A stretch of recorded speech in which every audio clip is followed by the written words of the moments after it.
Graça e paz.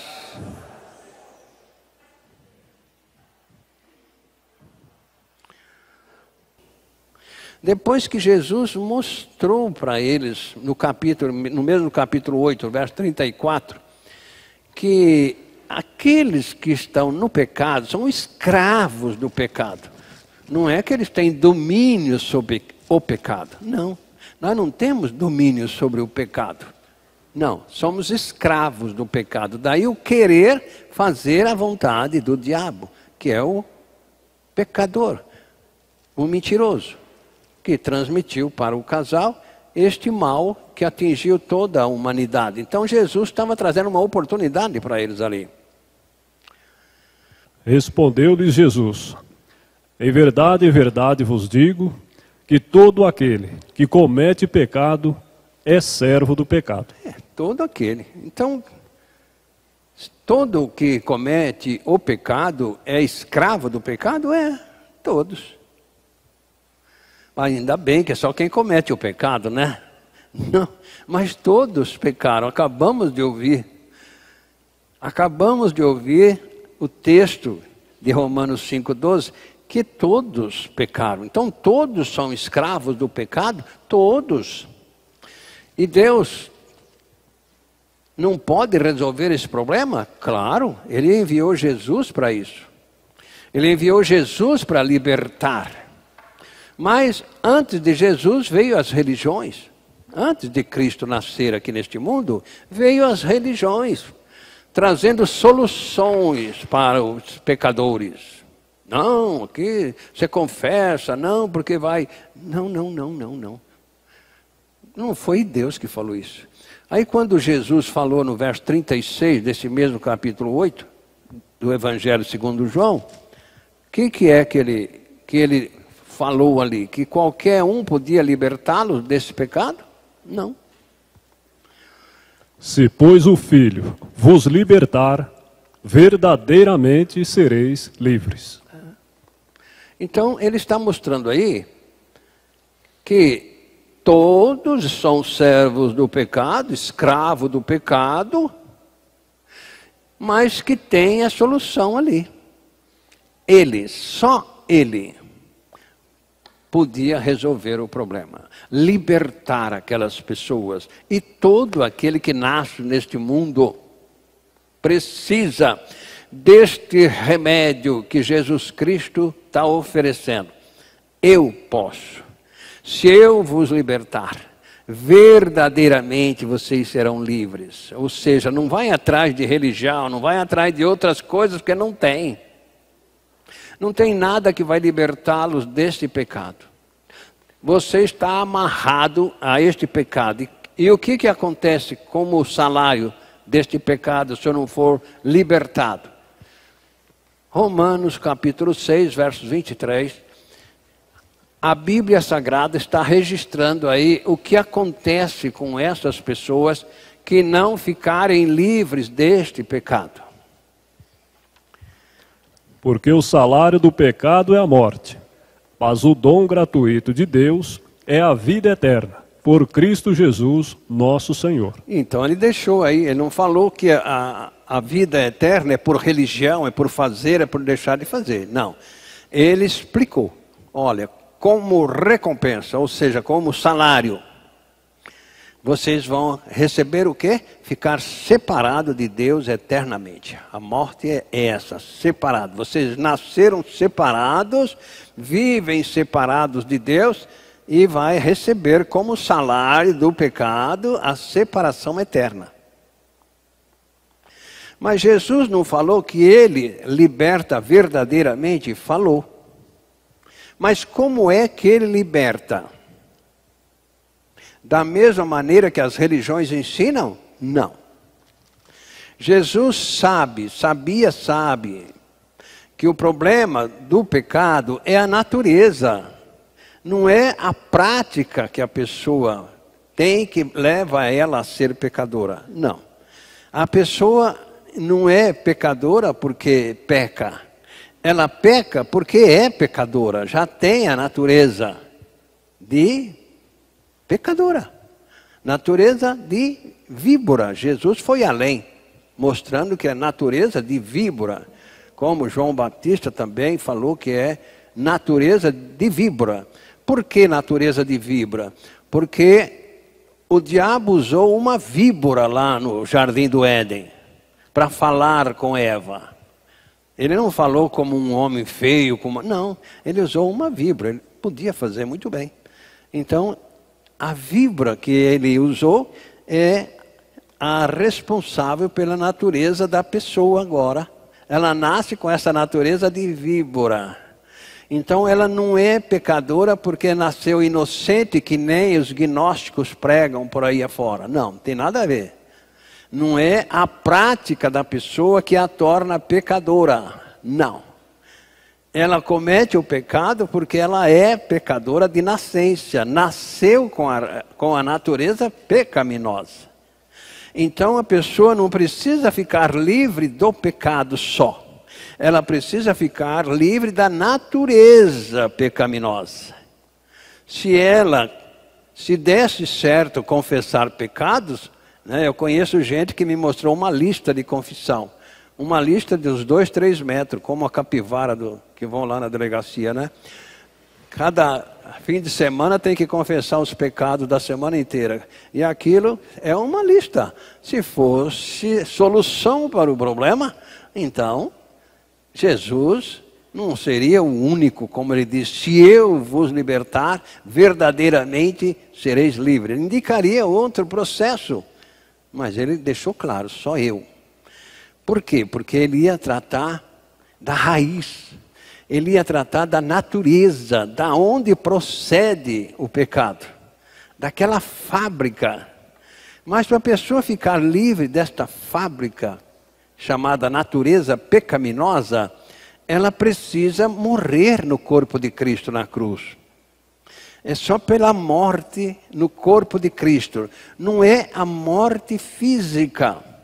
Porque se fosse assim, as pessoas iam pensar, bem, então quando eu morrer, eu sou justificado do pecado, né? Aí eu entro no céu. Não, é uma morte espiritual no corpo de Cristo, acreditando que foi crucificada com Cristo. Por quê? Porque está escrito que Jesus Cristo, quando ele fosse levantado na cruz, ele ia nos atrair no corpo dele para fazer morrer aquela natureza pecaminosa. Por isso que sempre que a gente lê Evangelho segundo João, capítulo 12, versículo 32, a gente coloca o 33 também. Porque Jesus nos atraiu para fazer morrer com ele a velha natureza, essa natureza pecaminosa, chamada de homem velho. Essa é a fábrica. E eu, quando for levantado da terra, todos atrairei a mim mesmo. E dizia isto significando de que morte havia de morrer. Ele está mostrando aí, eu vou atrair todos para morrer comigo, hein? Por isso que muita gente não quer, né? Ah, não, morrer não. Mas é o único jeito para ficar livre deste pecado que conduz a pessoa para o fogo eterno. O único jeito é crer que Cristo cumpriu o que prometeu. Será que Cristo poderia ter nos enganado? Não. Ele é a verdade, ele não pode mentir. Ele falou no capítulo 14 do Evangelho segundo João, versículo 6, que ele é a verdade. Ele, sendo a verdade, ele não pode ter me enganado. Não. Disse-lhe Jesus: eu sou o caminho, a verdade e a vida. Ninguém vem ao Pai, senão por mim. Então, realmente, ele cumpriu o que prometeu. Eu, quando for levantado na cruz, atrairei todos a mim mesmo. Para quê? Para fazer morrer esta velha natureza, essa natureza de víbora. No capítulo 6 da Epístola aos Romanos, versículo 6, então tem uma versão que fala que a velha natureza foi crucificada. Mas normalmente as versões falam do velho homem, que fica um pouco difícil para as pessoas entenderem. Vamos ouvir então Romanos 6, 6. Sabendo isto, que o nosso homem velho foi com ele crucificado, para que o corpo do pecado seja destruído, para que não sirvamos mais ao pecado como escravos. Então, o corpo do pecado é a natureza, que a pessoa nasce com ela. Aí agora, nós podemos dar uma olhada em 2 Coríntios 5:14, que nós vamos ver a proposição, ou seja, aqueles que acreditaram que Cristo o atraiu no corpo dele, que foi crucificado com Cristo, morreram com Cristo. Isso aí é uma lei, não é um fato que acontece a cada momento que a pessoa acredita. Não, é uma lei que está estabelecida. Porque o amor de Cristo nos constrange, julgando nós assim, que se um morreu por todos, logo todos morreram. Então, a lógica é essa, ou seja, eu cheguei a esta conclusão. Se Cristo atraiu a todos, eu estou no meio desse todos. Eu creio que eu fui atraído no corpo dele, porque para estar no meio desse todos tem que acreditar. Se Cristo não pode mentir porque ele é a verdade, ele cumpriu o que ele prometeu. Então eu fui crucificado com ele. Então eu morri com ele. Pois é, mas isso está na lei, já está pronta essa obra. Não é que vai acontecer com cada pessoa que acredita, não. Acreditou que Cristo te atraiu, você já foi crucificado com Cristo, já morreu com Cristo. E nessa morte com Cristo é que é o remédio que Cristo prometeu lá atrás.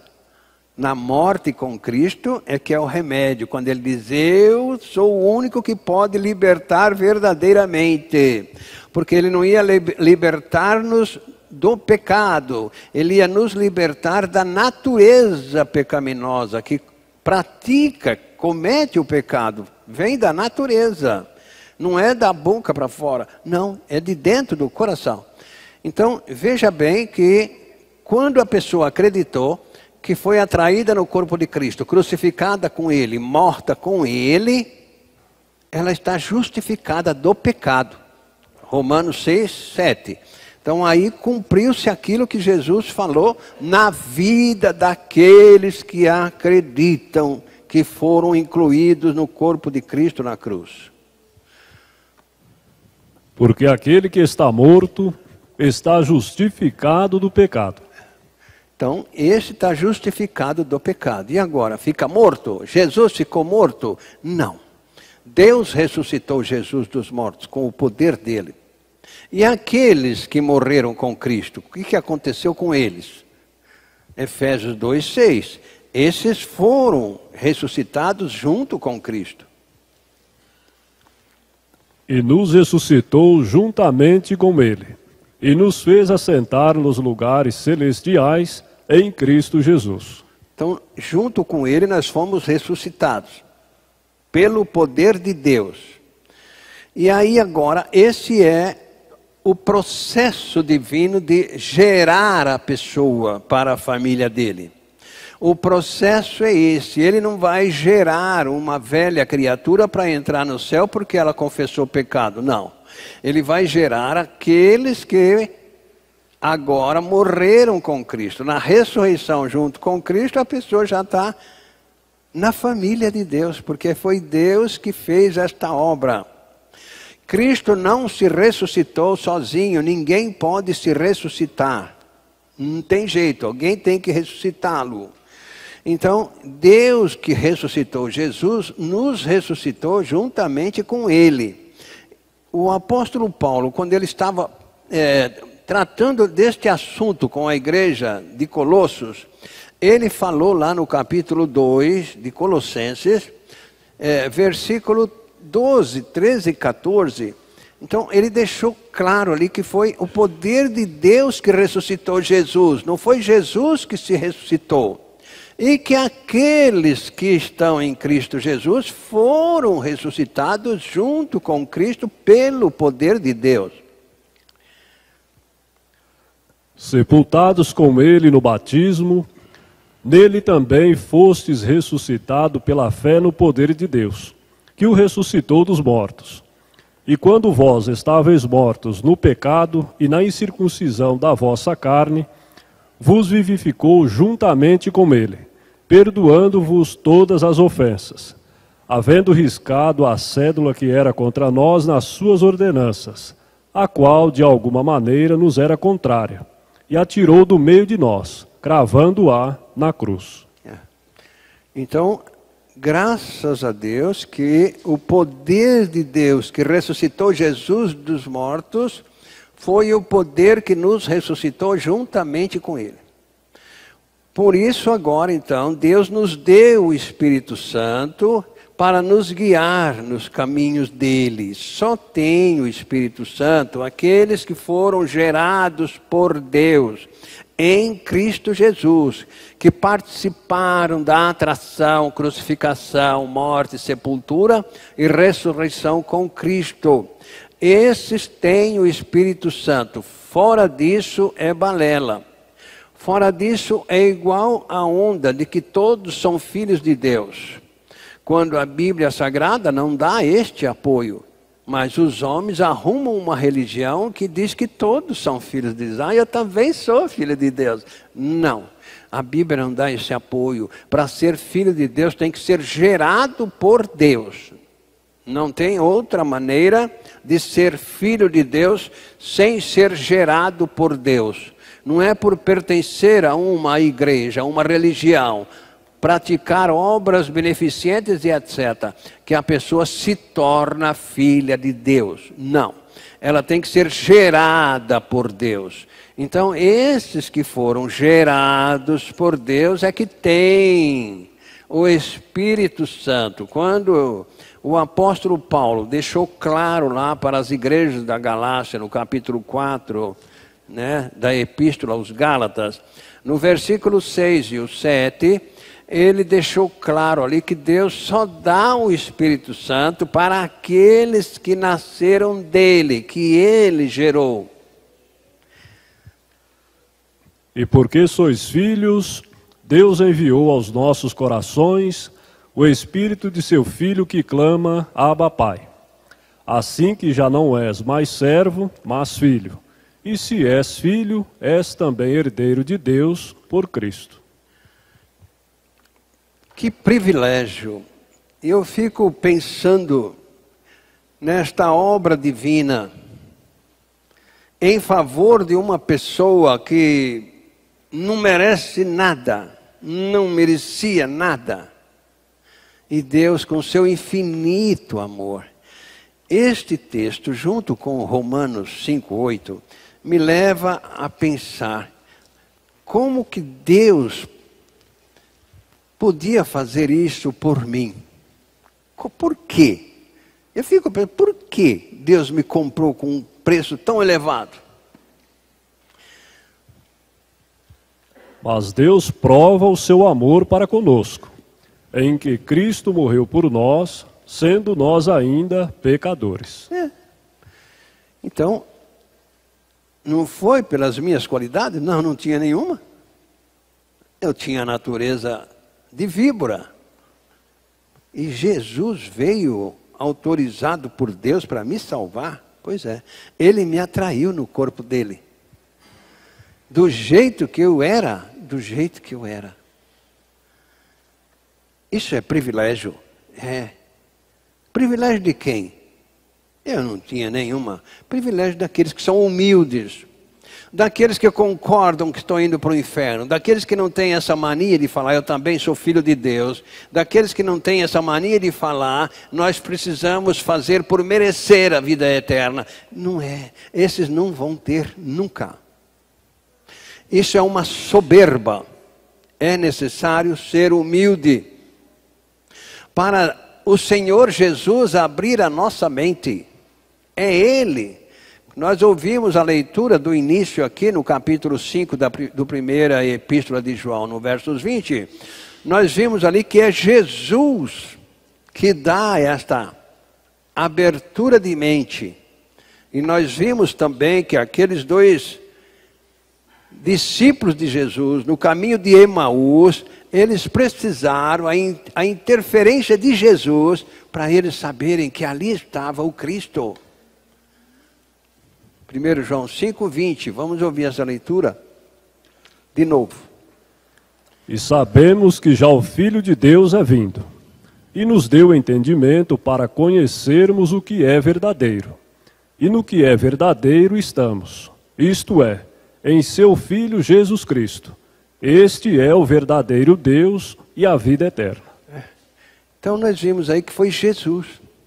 E sabemos que o Filho de Deus já veio e nos deu entendimento. Se não tiver este raciocínio, não vai adiantar nada.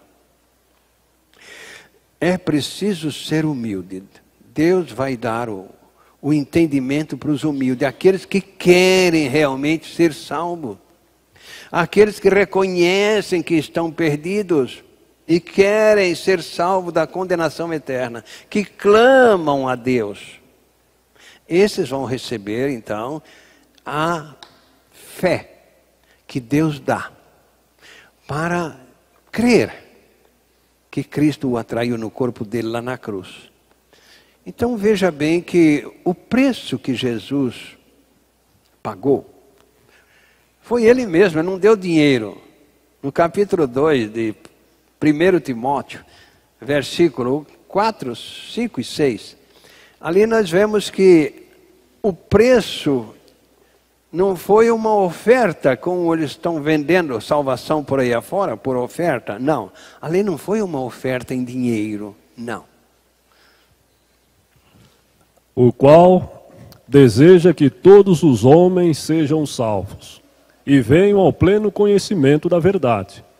Porque há um só Deus e um só mediador entre Deus e os homens, Jesus Cristo o homem, o qual se deu a si mesmo, em preço de redenção por todos, para servir de testemunho a seu tempo. Ele se deu a si mesmo. Não deu uma oferta, não. Ele deu-se a si mesmo. E é o que Deus quer de todos. Nada que nós possamos dar para Deus resolve o nosso problema, a não ser nós mesmos. Ele quer que nós creiamos que Cristo nos atraiu e que morremos com Cristo lá na cruz, para termos Cristo vivendo em nós. Agora não sou eu mais quem vivo. Por quê? Porque Deus me comprou. Deus me comprou. Lá em Filipenses capítulo 1, versos 21, o apóstolo Paulo ali estava dando um testemunho sobre isso. Porque para mim o viver é Cristo e o morrer é ganho. É isso que o amado pensa? Para mim, o morrer é ganho. É. Por quê? Porque ele sabia que o céu existe. Paulo tinha subido ao terceiro céu. Ele explicou, eu não sei se foi em espírito, se foi em corpo, mas eu fui. E vi coisas lá que não posso falar. E para que aquele homem não falasse mesmo, Deus colocou nele um espírito da parte do demônio. Mas como é que pode isso? Pois é. Um espinho na carne, para ele não se ensoberbecer. Ai, se precisasse disso em todas as pessoas que são soberbas, o que ia acontecer? Então ele sabia que o céu existe. Porque às vezes a gente fala que, eu creio, mas você tem certeza? Tenho. Por quê? Porque Jesus mostrou para aqueles discípulos, antes dele ser crucificado, ele levou os discípulos ali, 2 discípulos para estar com ele, para mostrar que o céu é real, e que cristão não fica dormindo não. Porque lá estava Jesus, Elias e Moisés. Estava ali Moisés representando a lei, Elias representando os profetas. E Jesus Cristo tratando sobre a crucificação e a morte no corpo de Cristo. Por que Jesus quis mostrar para aqueles discípulos, para eles terem razão de pregarem o evangelho da graça? Senão eles iam pregar uma coisa que eles não sabiam que existia. Mas Jesus mostrou. Como mostrou também a existência do Hades através daquele rico que não tinha tempo para ouvir o Evangelho de Cristo. E que quando ele morreu, o diabo veio buscá-lo, os anjos do diabo, e levaram para o Hades. E ali ele clamou. Por quê? Porque Lázaro tinha ido para o paraíso. Qual era a diferença? Lázaro era pobre? Não, ele era humilde. Ele tinha tempo de ouvir a mensagem. O rico não, nunca tinha tempo. Ele tinha muitos compromissos, muitas propriedades, não tinha tempo. E aí ele reconheceu que lá era ruim.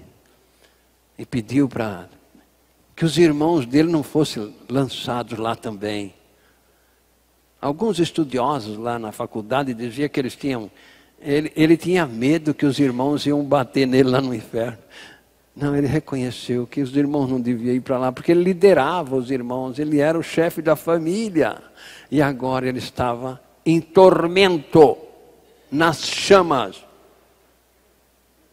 pedindo para que Deus mandasse ali Lázaro molhar o dedo na água para refrescar a língua dele. Que ele estava em tormento naquelas chamas. E hoje, como é que aquele homem está? Depois de tantos anos, e daqui 1 milhão de anos, como é que ele vai estar? Porque o inferno é eterno, não é uma questão de... Mas o senhor está falando do Hades. Pois é. O Hades é um lugar onde as pessoas que não nasceram de novo já vão ficar em sofrimento, para que naquele dia do grande julgamento, que está bem claro lá em Apocalipse, no capítulo 20, versículo 14, 15, que aqueles vão ser lançados no lago de fogo. Pior do que lá? É. E a morte e o inferno foram lançados no lago de fogo. Esta é a segunda morte. E aquele que não foi achado escrito no livro da vida foi lançado no lago de fogo. Se contudo que Jesus explicou, se com tudo o que está aqui no Novo Testamento, a pessoa continua endurecida, não quer nada com o novo nascimento, ela não vai ter o nome escrito no livro da vida. Porque o nome só é colocado no livro da vida quando a pessoa nasce de Deus. Como os pais biológicos registram os seus filhos quando nasce aqui, fisicamente, que não pediram para nascer. Os filhos biológicos não tiveram pedido para nascer. Não, foram planejados ou acidentalmente. Mas para nascer de novo nós precisamos pedir. Aí nós temos a vontade.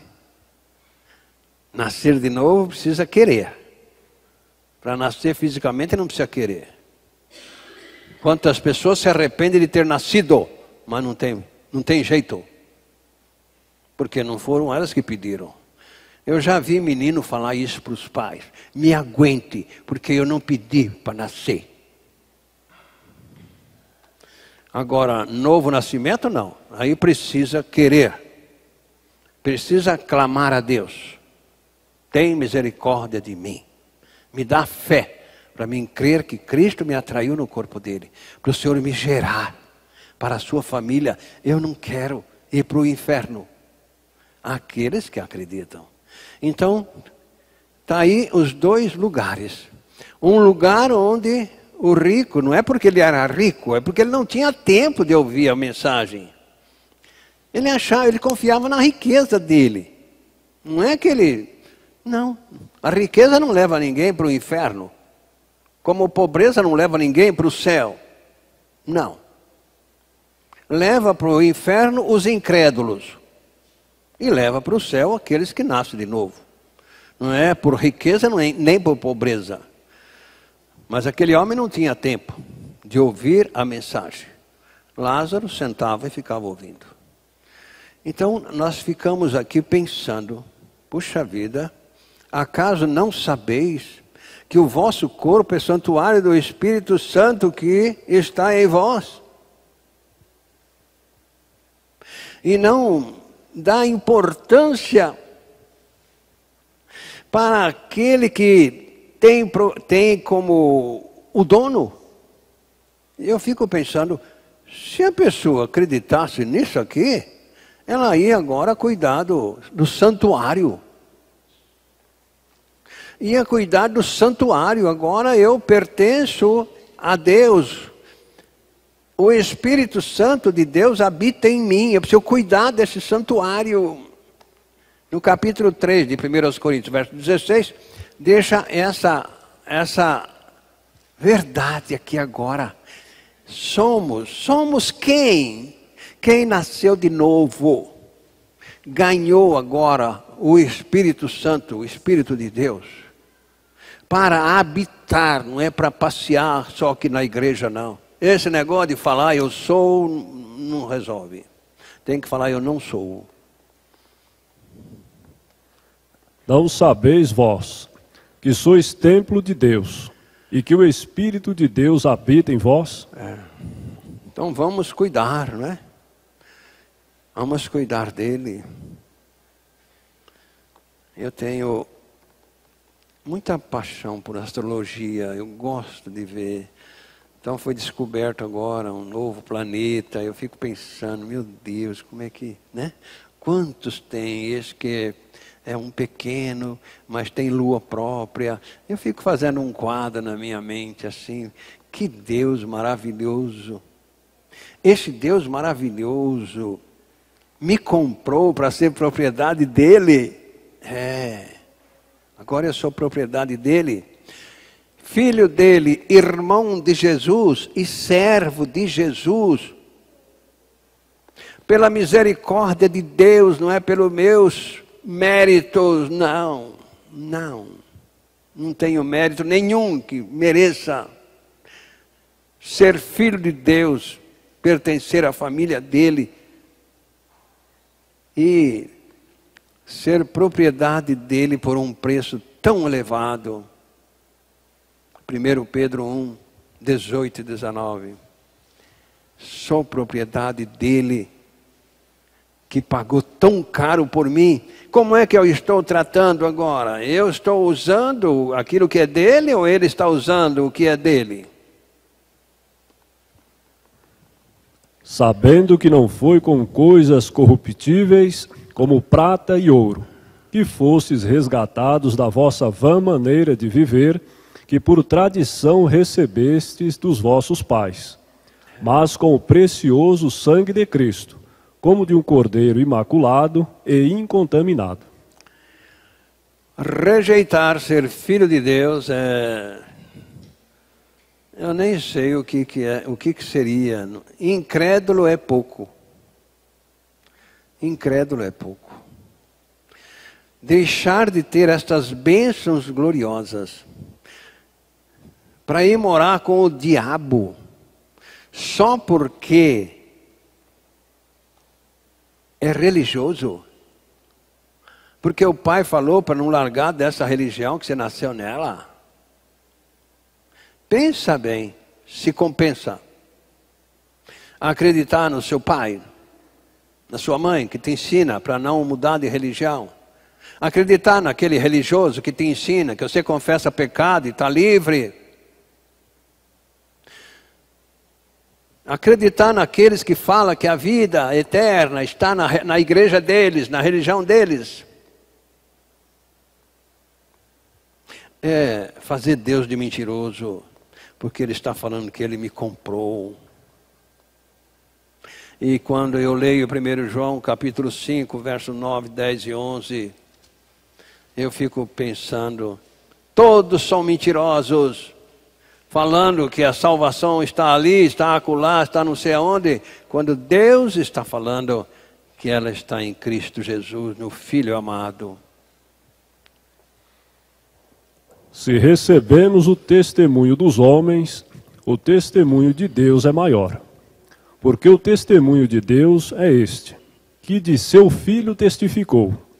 Quem crê no Filho de Deus, em si mesmo tem o testemunho. Quem a Deus não crê, mentiroso fez, porquanto não creu no testemunho que Deus de seu Filho deu. E o testemunho é este, que Deus nos deu a vida eterna, e esta vida está em seu Filho. Está tão claro aí como uma água cristalina, tão claro. Se você acredita nos homens, nas mensagens deles, no que eles falam, o que Deus fala é maior, é isso que Ele está mostrando para nós aqui. O que Deus fala tem mais valor. Se você não acredita no que Ele fala pela palavra dele, está chamando-o de mentiroso. Procurando a vida eterna, onde a vida eterna não está. Porque ela está em Cristo Jesus. E Ele veio para isso, para termos esta vida eterna. João 10:10. Está nele, não está na igreja, na religião. Não, está em Cristo. Ele veio para isso. Foi para a cruz para isso? Morreu para isso? Sim. O ladrão não vem senão a roubar, a matar e a destruir. Eu vim para que tenham vida, e a tenham com abundância. Ele veio para isso. Quer? Ah, não, eu tenho a minha religião. Tudo bem. Está nele, hein? O Pai falou que está nele. Não, mas aí eu tenho a minha religião. Você acredita mais nos homens do que em Deus? Sabe? Então fica. Fica, não terá o nome escrito no livro da vida. E olha o que Daniel falou para esses que não têm o nome escrito no livro da vida. Daniel capítulo 12, versículo 1 e 2. Para aqueles que não têm o nome escrito no livro da vida. E naquele tempo se levantará Miguel, o grande príncipe, que se levanta pelos filhos do teu povo. E haverá um tempo de angústia, qual nunca houve, desde que houve nação até aquele tempo. Mas naquele tempo livrar-se-á o seu povo, todo aquele que se achar escrito no livro. E muitos dos que dormem no pó da terra serão ressuscitados, uns para a vida eterna e outros para vergonha e desprezo eterno. Mas aqueles que têm o nome escrito no livro da vida, esse não passa por esta grande tribulação. Essa aí foi uma discussão lá no colégio que nós tivemos. Todos vão ser... Não, o salvo não. Vai ser julgado. Todos, grandes e pequenos. Só que o salvo, aqueles que estão em Cristo Jesus, esses vai ser julgado já com as notas fechadas. Oh, que beleza! O aluno com as notas fechadas e fazer prova. Que beleza! Por isso que lá em Romanos capítulo 8, versos 1, está mostrando: você está em Cristo, eu estou. Por quê? Porque eu acreditei que Ele me atraiu no corpo dele. Então você está livre da condenação. Portanto, agora nenhuma condenação há para os que estão em Cristo Jesus, que não andam segundo a carne, mas segundo o Espírito. Então, agora você não é mais dirigido pelo eu, né? É pelo Espírito Santo que você ganhou, né? Quando você foi ressuscitado. Então agora você está livre da condenação. Oh, que bênção, né? Por isso que a gente se alegra quando ouve esse hino. A lei do Espírito da vida em Cristo me libertou. A lei do Espírito da vida em Cristo me libertou. Da lei do pecado e da morte, da lei do pecado e da morte, pois agora Cristo vive em mim, e livre eu sou. Amém. Graça e paz. Um bom descanso para vocês.